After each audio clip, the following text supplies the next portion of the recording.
Breaking news చూస్తున్నాం. తెలంగాణ భవన్లో చేవెళ్ల ముఖ్య నాయకుల సమావేశం కొనసాగుతున్నది.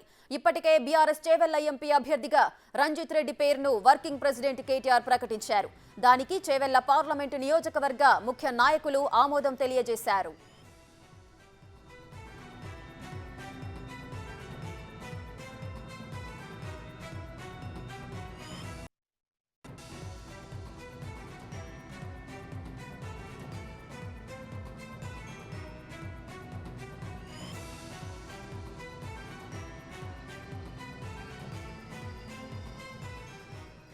బ్రేకింగ్ న్యూస్ చూస్తున్నాం. తెలంగాణ భవన్లో చేవెళ్ల ముఖ్య నాయకుల సమావేశం కొనసాగుతుంది. ఇప్పటికే బీఆర్ఎస్ చేవెళ్ల ఎంపీ అభ్యర్థిగా రంజిత్ రెడ్డి పేరును వర్కింగ్ ప్రెసిడెంట్ కేటీఆర్ ప్రకటించారు. దానికి చేవెళ్ల పార్లమెంటు నియోజకవర్గ ముఖ్య నాయకులు ఆమోదం తెలిపారు.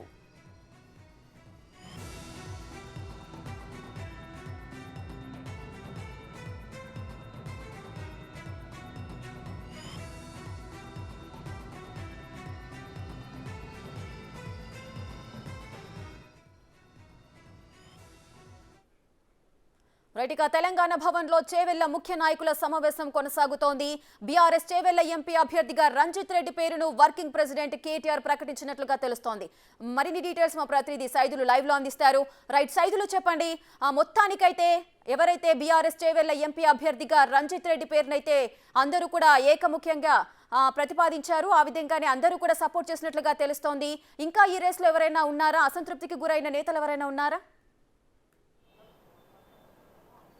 ఎస్ రాధిక, ఖచ్చితంగా మీరు అన్నట్టుగా ఈరోజు చేవెళ్ల పార్లమెంటరీ సమీక్ష సమావేశం జరుగుతుంది. అయితే ఈ సమీక్ష సమావేశంలో చేవెళ్ల పార్లమెంటు పరిధిలో ఉన్నటువంటి అన్ని అసెంబ్లీ నియోజకవర్గాల నుంచి ఎమ్మెల్యేలు, మాజీ ఎమ్మెల్యేలు, ఎమ్మెల్సీలు, మాజీ ఎమ్మెల్సీలు, జెడ్పీటీసీలు, ఎంపీటీసీలు వీళ్ళందరూ కూడా ఆ తెలంగాణ భవన్లో సమీక్ష సమావేశానికి హాజరయ్యారు. ఈ సమీక్ష సమావేశంలో కేటీఆర్ ముఖ్య అతిథిగా వచ్చి వాళ్ళతో సమీక్ష చేస్తున్నారు. అంటే ముఖ్యంగా శాసనసభ ఎన్నికలకు సంబంధించి జరిగిన పరిణామాలపై అటు చర్చకొచ్చాయి. అదేవిధంగా ఎక్కడ మనకి ఓటింగ్ శాతం తగ్గింది, ఓడిపోవడానికి గల కారణాలు ఏంటి అనేది కూడా సమీక్ష నిర్వహించారు. అయితే వాళ్ళ నుంచి కూడా రిపోర్ట్ తీసుకున్నారు.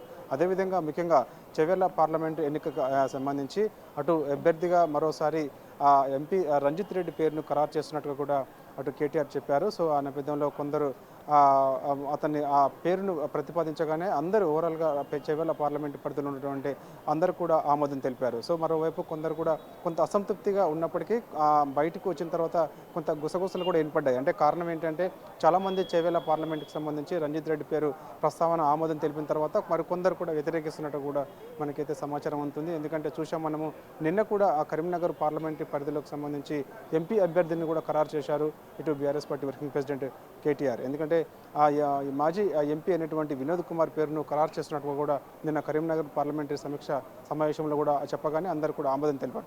మరోవైపు కరీంనగర్ పార్లమెంటరీ సీట్ని కూడా కొంతమంది ఆశిస్తున్నట్టు కూడా మనకు తెలుస్తుంది. ఇంకోవైపు ఈరోజు చేవెళ్ల పార్లమెంట్కి సంబంధించి సీటు కూడా మరికొందరు ఆశిస్తున్నట్టుగా తెలుస్తుంది. ఎందుకు అంటే చాలామంది గతంలో శాసనసభ ఎన్నికలకు సంబంధించి మొన్న టికెట్ ఆశించిన వారు ఎవరైతే ఉన్నారో వారందరూ కూడా ఈసారి ఖచ్చితంగా ఎంపీ టికెట్కి ఆశించి ఆ రేసులో ఉన్నారు. కానీ మరోవైపు చూసుకున్నట్టయితే గతంలో సిట్టింగ్ ఎమ్మెల్యే అభ్యర్థుల్ని ఉంచడం వల్ల చాలా వ్యతిరేకత ఉన్న నేపథ్యంలో వారందరూ కూడా ఓడిపోయారనేది ఒక భావన ఉన్న నేపథ్యంలో సో తిరిగి మళ్ళీ ఇప్పుడు మరోసారి సిట్టింగ్ ఎంపీలకే టికెట్స్ ఇవ్వడం వల్ల సో ఖచ్చితంగా మళ్ళీ ఇటు కాంగ్రెస్ గాలి వీస్తున్న నేపథ్యం, కాంగ్రెస్ పార్టీ అధికారంలో ఉన్నది కాబట్టి సో వాళ్ళని ఢీ కొట్టాలంటే ఖచ్చితంగా అభ్యర్థులను మార్చాలని చెప్పేసి కూడా కొత్త ప్రతిపాదనని వాళ్ళు తెర మీదకి తీసుకొచ్చినట్టుగా తెలిపిస్తుంది. కాకపోతే ఆ ప్రతిపాదనని ఇటు ఎవరైతే అధిష్టానం బీఆర్ఎస్ పార్టీ అధిష్టానం ఉన్నదో వాళ్ళు ఎవరు కూడా ఆ కొత్త ప్రతిపాదనని కూడా ఎవరు కూడా పరిగణలోకి తీసుకోకుండా వాళ్ళు ఎవరైతే క్యాండిడేట్ని నిర్ణయించారో సో ఆ క్యాండిడేట్ పేరు మాత్రమే ప్రస్తావన తీసుకొచ్చి దాన్ని ప్రతిపాదించాలని చెప్పేసి కూడా క్యాడర్ ముందు ఉంచారు. సో ఆ సమయంలో చేసేది ఏం లేక కూడా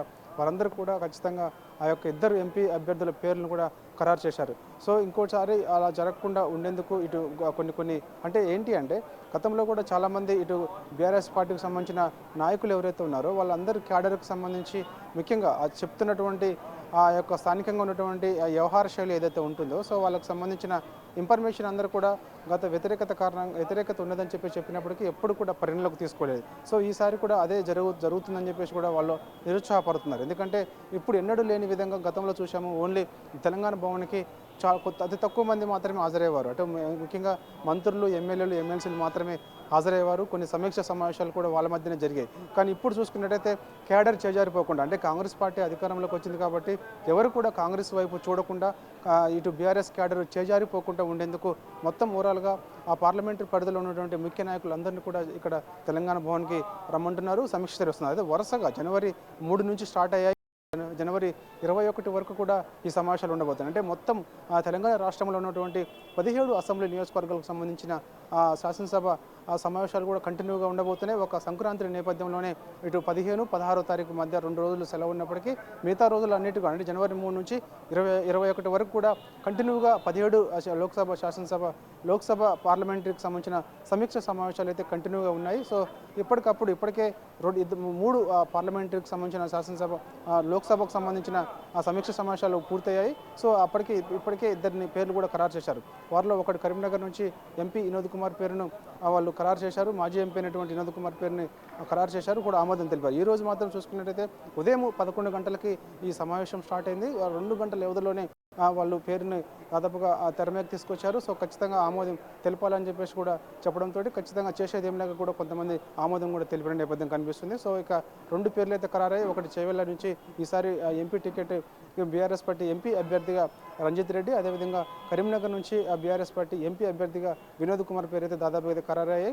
ఇంకా రేపు సంబంధించి వరుసగా అన్ని పార్లమెంటుకు సంబంధించిన సమీక్ష సమావేశాలు ఉన్న నేపథ్యంలో ఇప్పటికే హరీష్ రావు కూడా ఇక్కడ ఉండి దగ్గరుండి మరి పర్యవేక్షిస్తున్నారు. అదేవిధంగా దీనికి సంబంధించిన కొంతమందిని స్క్రీనింగ్ కమిటీ కూడా ఇక్కడ ఏర్పాటు చేశారు. ఆ స్క్రీనింగ్ కమిటీలో సంబంధించి మొత్తం ఇటు కేశవరావు, అదేవిధంగా జగదీశ్వర్ రెడ్డి, అదేవిధంగా ఎమ్మెల్సీ మధుసూదనాచారి వీళ్ళందరూ కూడా ఈ సమీక్షలో పాల్గొంటారు.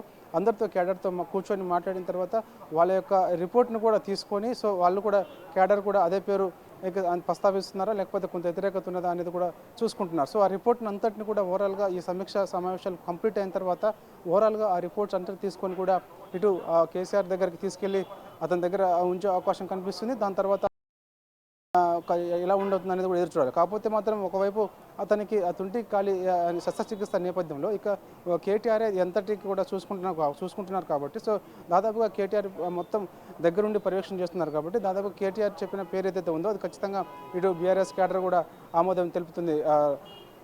Right, thank you Saidulu, thanks for the live details.